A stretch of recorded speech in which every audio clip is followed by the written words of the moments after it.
video for Algebra 1b. This is going to be a review of slope-intercept form, which you've graphed, I'm sure, many times. In this video, we'll discuss positive and negative slope, units and labels. We'll review graphing slope-intercept form, and discuss independent and dependent variables. Please remember you can pause and rewind so you can see things over and over. If you have questions, maybe write them down and ask them in class, or you can even ask them as a comment in the YouTube video and I'll reply to that or get back to you some other way. Over here are 5 graphs, I think. A, B, C, D, E. That's 5, yes. I want you to first identify which have positive slope, negative slope, slope of 0, and no slope. So just write them as a list. Pause the video and do that real quick, please. The positive slope is just line D. Positive means as you go to the right, the line itself is going up. So a positive slope looks like this. It's up and to the right, always as you go to the right. Negative slope is line C and E. This is negative here, and this is negative here. They're going down as you go to the right. Slope of 0 means if you were hiking, it would be a very pleasant walk as you walk to the right. Totally flat, horizontal, that's line A. No slope is a vertical line. If you were to try to walk it, you would both smack into the wall over and over, and you would fall down forever because there's no ground beneath you of any sort. So no slope is vertical. That's line B. Slope of 0 is horizontal. That's line A. So no slope and slope of 0 are not the same thing. If that's confusing you at all, it's worth taking a second to write it down. Maybe have some notes, discuss slopes of lines in these notes. But like I said, this should all be review, so my hope is you're either being reminded of something or just having to clarify a couple of things as opposed to having to learn it for the first time. If you're learning things, let me know and we'll talk about that. Okay, next, take a moment please and actually find the slopes, meaning some numerical value. We actually know these two. These are 0 and no slope.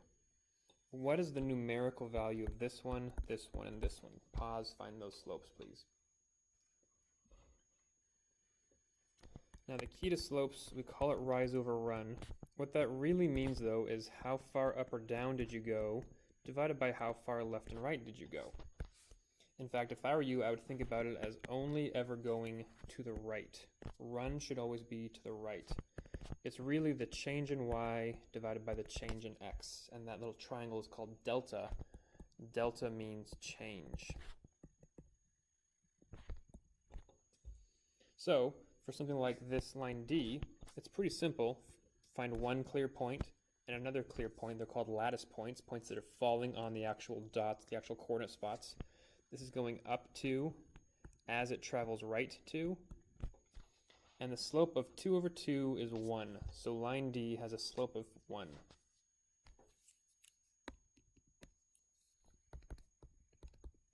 Always reduce your fractions. 2 over 2 is 1. So as this goes up 1, it goes right 1, it has a slope of 1. Pretty straightforward. Next I'll do line C.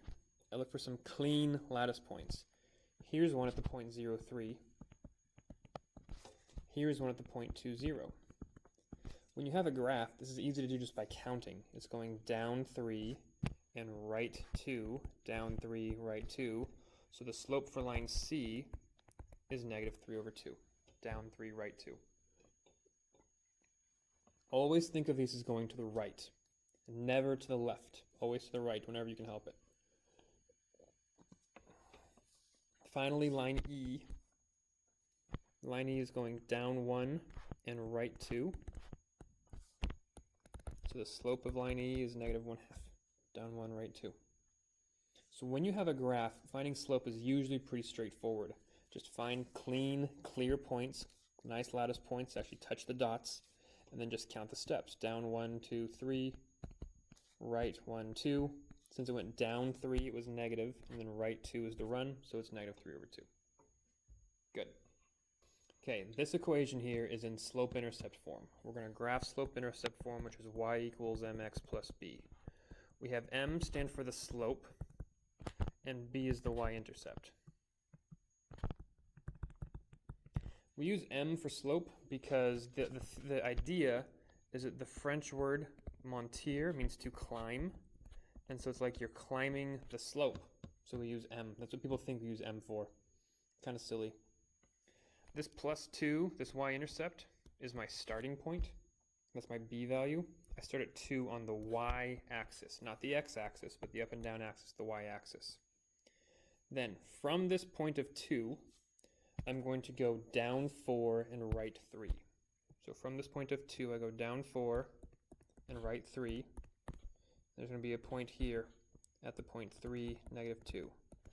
Then I'll go down 4 and right 3 again. And there's a point here at the point 6, -6. Let's also go, now that we've gone down and right, let's go up and left just to get both sides covered. I'm going to go up 4 and left 3.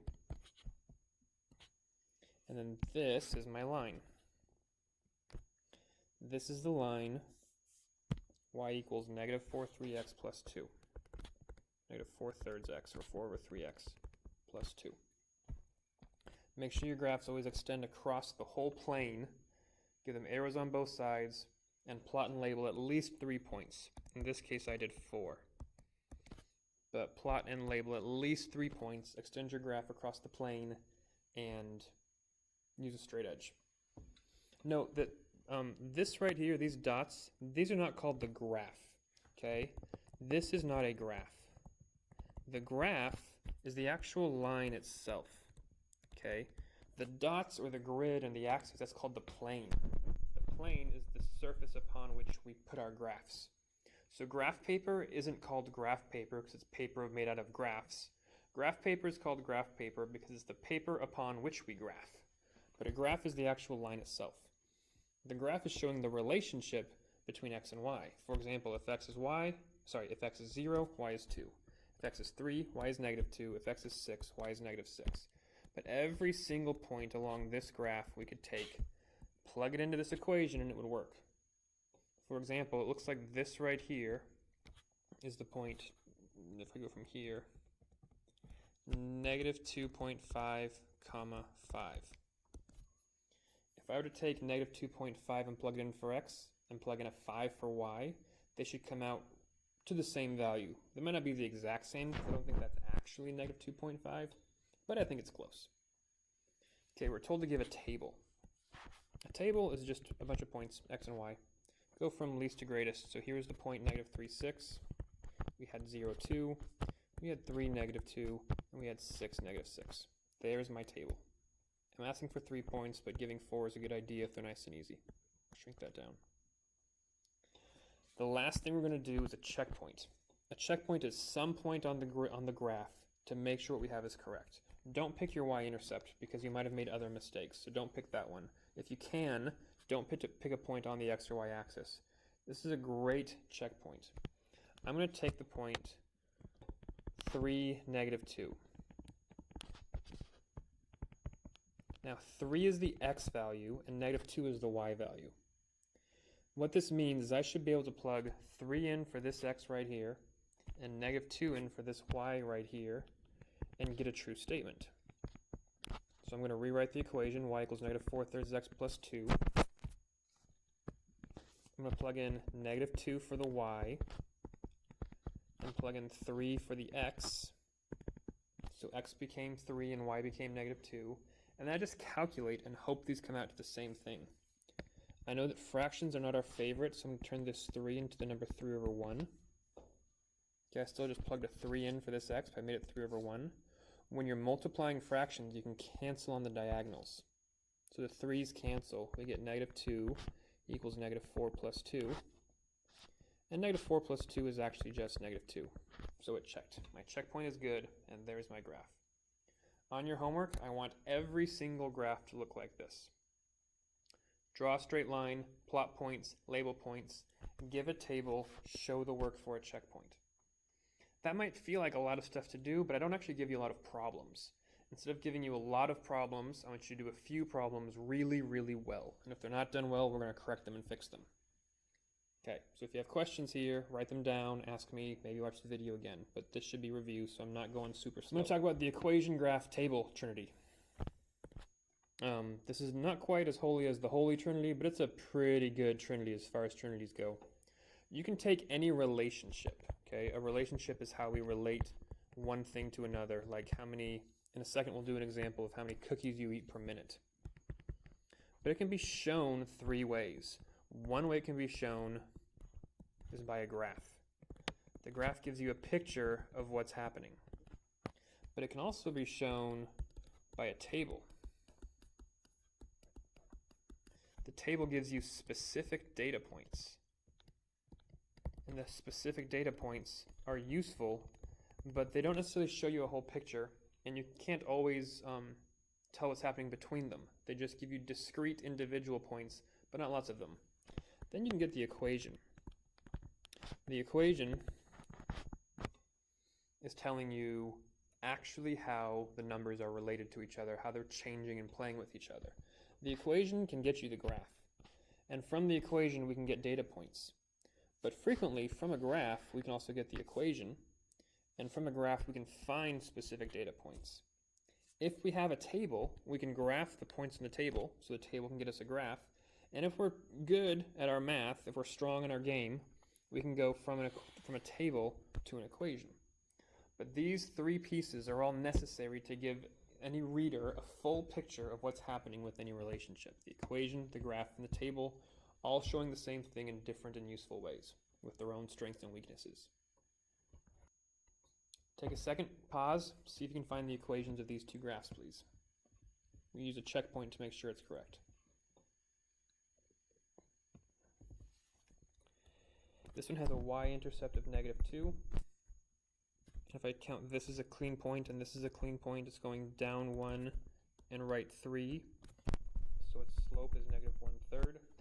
So the equation of this line is y equals -1/3 x minus 2. I want to grab a checkpoint. Okay, I'm going to check my equation. I'm going to make sure my equation is good by plugging in some point. Don't pick this one. It can lie to us. Well, it couldn't really, but you're going to be safer if you don't pick one on the x or y axis. Well, I'm going to grab this one, 6, 4. This is the point 6, -4. If I plug 6 in for x and -4 in for y, I should get a true statement. So here's me doing my checkpoint. I'm going to start by writing the initial equation. Always write the initial equation. Plug in your -4 for y and your 6 for x. If you want to make that 6/1, that can be helpful. The 6 and the 3 can both cross cancel to become 2, and there's still this negative out in front. So really I'm saying -1/3 times 6 is -2, and this -2 here still drops down. -2 minus 2 is -4. Since -4 equaled -4, that means we're correct. Our equation is matching our graph. To be perfectly confident that we're correct, we want to check 2 points. But that's where we know the y-intercept is good, so therefore the point 0, -2 is good, so we know we're okay. Okay, next one. This is going up 1, right 1, up 1, right 1, up 1, right 1. The slope is 1. The y-intercept is 3. So the equation would be y equals 1x plus 3, but we probably wouldn't write the 1 in front. This is just the line x plus 3. So I'm going to check with my checkpoint. I'm going to write the equation, y equals x plus 3. I'm going to pick any point. Here's the point, -2, 1. I'm going to plug 1 in for y and -2 in for x. -2 plus 3 is actually just 1. So 1 equals 1, and we're set. Good. That's the majority of your homework. Okay, to recap, slope-intercept form has a slope or rate and a starting point or a y-intercept. Positive slopes move up as you go to the right, negative slopes move down as you go to the right. A slope of 0 is a horizontal line, and no slope is a vertical line. Vertical means up and down. The equation, graph, and table of a function all show the same data and relationship. Function just kind of means relationship for now. But they show them in different ways. Remember, you've got a video quiz to take on Schoology. You can do that now if you want. You're free to look back over the video as you take the video quiz. Don't think of it as like an actual test. You can use this video to help you. We'll start homework 1.1 in class, but you can start early if you want. Next video is standard form of a line, ax plus by equals c. Thanks, everybody. Have a great day. We did it. We got through another math video. Thanks for watching. Here I'm going to play with the perspective on these shapes while I talk to you. Please subscribe to the videos, like the videos. Okay, let's start this thing over.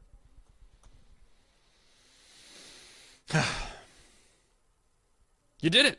You got through the video. Thanks for watching. I'm going to play with the perspective of these shapes, which is always pointing towards that center while I talk to you about things.